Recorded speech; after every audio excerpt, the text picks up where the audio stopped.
সেজন্যে বলে যে রাজনীতি একটা অদ্ভুত বিষয়। রাজনীতি করতে গেলে রাজনৈতিক দলের নেতাদের প্রতিটা কথা হিসাব করে বলতে হয়। প্রতিটা বক্তব্য বা যে কোনো রাজনৈতিক দলের যে কোনো বিবৃতি দেওয়ার আগে অবশ্যই প্রথম থেকে শুরু পর্যন্ত ভাবতে হয় যে এই যে বক্তব্যটা দেব বা এই যে একটা বিবৃতি দেওয়া হবে, যার বিপক্ষে বা যার সম্পর্কে বিবৃতি বক্তব্য দেওয়া হবে তার অবস্থানটা কী হবে এটা আগে ভাবতে হয়। তারপরে নিজের দলের অবস্থান।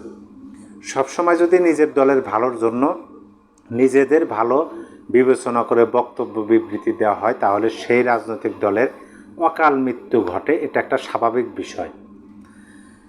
আমি যতটুকু দেখতেছি এনসিপি নামক রাজনৈতিক দলটা বাংলাদেশে রাজনীতি করতে পারবে কিনা সেই প্রশ্নটা এখন খুবই দৃঢ় হচ্ছে। কারণ যখন দেখা যায় যে এই যে রাজনৈতিক দল এনসিপি তো শিক্ষার্থীদের রাজনৈতিক দল, তরুণ প্রজন্মের রাজনৈতিক দল, মোট কথায় জেন জি যাদেরকে বলা হয়। এখন তাদের মধ্যে তো বিভিন্নভাবে ভাঙন ধরছে, এটা আমরা জানি।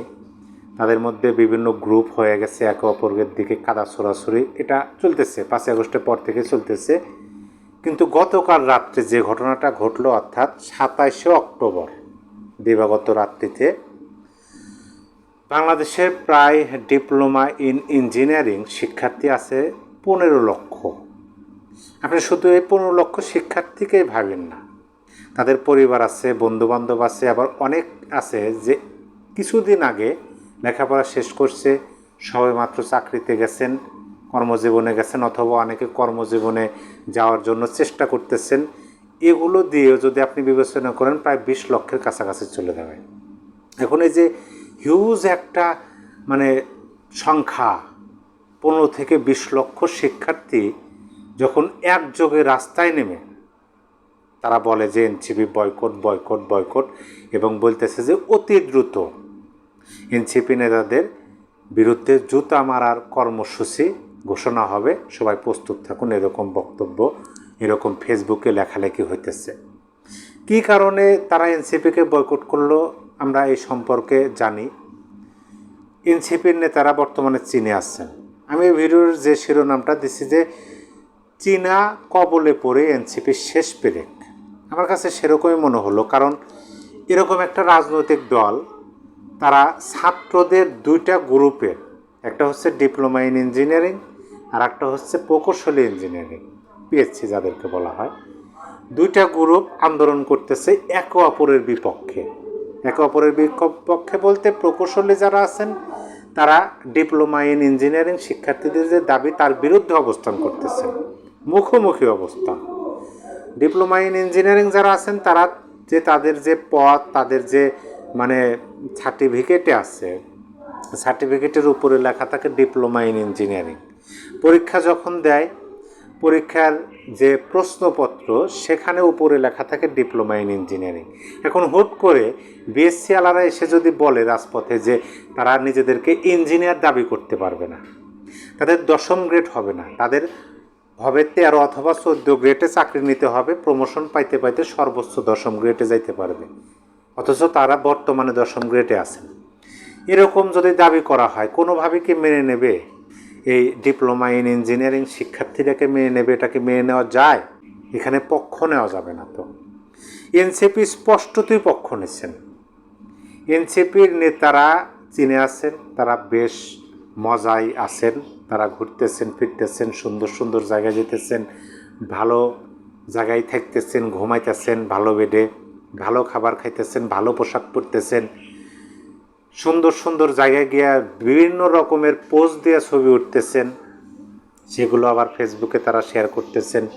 সেই চীন থেকেই এনসিপির দুজন নেতা সার্জিস আলম এবং হাসনাত আবদুল্লাহ প্রকৌশলীদের পক্ষে অর্থাৎ ডিপ্লোমা ইন ইঞ্জিনিয়ারিংদের বিপক্ষে অবস্থান নিয়ে পোস্ট দিলেন। তারপরেই এনসিপির নেতা এনসিপির দলের পক্ষ থেকে একটা বিবৃতি দেওয়া হলো স্পষ্টতই ডিপ্লোমা ইন ইঞ্জিনিয়ারিংদের বিপক্ষে। সেইটা দেখে ডিপ্লোমারা রাত্রি বের হয়ে গেলেন, তারা মিছিল করতেছেন, স্লোগান দিতেছেন যে বয়কট বয়কট, এনসিপি বয়কট। এখন এই যে হিউজ একটা সংখ্যা এনসিপির বিপক্ষে অবস্থান করতেছে। এনসিপি কি তারা বেশি দূর অগ্রসর হতে পারবে বলে আপনি মনে করেন? জাতীয় নাগরিক পার্টির সেই প্রেস বিজ্ঞপ্তিটি আপনাদেরকে আমি একটু শোনাই। আজ 27শে আগস্ট 2025 শাহবাগ মোড়ে সমগ্র বাংলাদেশ থেকে আগত সম্মানিত প্রকৌশলী এবং প্রকৌশল বিশ্ববিদ্যালয়ের শিক্ষার্থীবৃন্দ রংপুর থেকে সহকারী প্রকৌশলীদের ডিপ্লোমা প্রকৌশলী কর্তৃক লাঞ্ছনা ও হত্যার হুমকি প্রতিবাদে এবং তাদের ন্যায্য 3 দফা দাবির বাস্তবায়নের লক্ষ্যে স্বতঃস্ফূর্তভাবে শান্তিপূর্ণ কর্মসূচিতে অংশগ্রহণ করেন, কিন্তু দুঃখজনকভাবে কোনো প্রকার উস্কানি ছাড়াই আওয়ামী লীগের রেখে যাওয়া পুলিশ বাহিনী ফ্যাসিবাদী কায়দায় অতর্কিত হামলা চালায়। মানে পক্ষ নেওয়ার তো একটা মাত্রা থাকা উচিত। তারা তো মানে সম্পূর্ণভাবে শতভাগ প্রকৌশল বিশ্ববিদ্যালয়ের শিক্ষার্থীদের পক্ষ অবস্থান নিতেছেন 1 নাম্বার। 2 নাম্বার, পুলিশ বাহিনীকে বলতেছে যে আওয়ামী লীগের রেখে যাও পুলিশ। অথচ এই পুলিশ যদি না থাকতো, এই সরকার এতদিন থাকতে পারত? এনসিপির এরকম মোজবাগ করে তারা যে 8 সদস্য চীন সফরে গেলেন, যাইতে পারতেন? মুহুর্মুহু টিয়ার সেল, সাউন্ড গ্রেনেড নিক্ষেপ ও নির্মম লাঠিচার্জের ফলে বহু প্রকৌশলী আহত হন। পুলিশের এই সন্ত্রাসী আচরণ গোটা জাতিকে ক্ষুব্ধ ও শঙ্কিত করেছে। এনসিপি প্রকৌশলী উইং পুলিশের এই ন্যাক্কারজনক আক্রমণের তীব্র নিন্দা ও প্রতিবাদ জানাচ্ছে এবং এতে জড়িত সকল পুলিশ সদস্যদের অবিলম্বে শাস্তির দাবি জানাচ্ছে। তাহলে তো যে মাসুদ সাহেব যিনি ডিসি আছেন, তিনিও কি শাস্তির আওতায় আসবেন? তিনি তো এনসিপির পক্ষে বা জুলাই আগস্ট আন্দোলনের প্রকাশ্য পক্ষ অবস্থান করছিলেন এবং তিনি ভালো একটা ভূমিকা পালন করতেছেন। বিভিন্ন সময় আন্দোলন হইতেছে, প্রকৌশল বিশ্ববিদ্যালয়ের শিক্ষার্থীরা কি করছে? শাহবাগে অবস্থান করতেছে, হঠাৎ করে মব সৃষ্টি করে যমুনার দিকে দাবিতেছে। পুলিশ ওখানে কি করবে? বাধা দেবে না? ওটা পুলিশের কি দায়িত্ব না? একই সঙ্গে যোগ্যতার ভিত্তিতে নতুন বাংলাদেশ গড়ার প্রত্যয়ে আমরা ডিপ্লোমায় প্রকৌশলীদের অযৌক্তিক কোটা বাতিল সহ প্রকৌশলী সমাজের যৌক্তিক 3 দফা দাবির প্রতি পূর্ণ সমর্থন ও সংহতি ঘোষণা করছি। ডিপ্লোমা প্রকৌশলীরা 13 বা 14 গ্রেডে চাকরি শুরু করবেন এবং পদোন্নতির মাধ্যমে সর্বোচ্চ 10ম গ্রেড পর্যন্ত যেতে পারবেন। কোনো অবস্থাতে তারা 9ম গ্রেড বা তার ঊর্ধ্বে গ্রেডে যেতে পারবেন না। মানে 10ম গ্রেডের ঊর্ধ্বে তারা যেতে পারবেন না। তার মানে হলো যে সর্বোচ্চ তারা 9ম গ্রেড, তার উপরে যেতে পারবে না। চাকরি নিতে হবে 13 থেকে 14তম গ্রেডে। পদোন্নতি পেতে পেতে 10ম গ্রেড পর্যন্ত যেতে পারবে। কোনো অবস্থাতেই 9ম গ্রেডের ঊর্ধ্বে তারা যাইতে পারবে না। এই যে স্পষ্ট অবস্থান প্রকৌশলী বিশ্ববিদ্যালয়ের শিক্ষার্থীদের পক্ষে এবং ডিপ্লোমা ইন ইঞ্জিনিয়ারিং শিক্ষার্থীদের বিপক্ষে।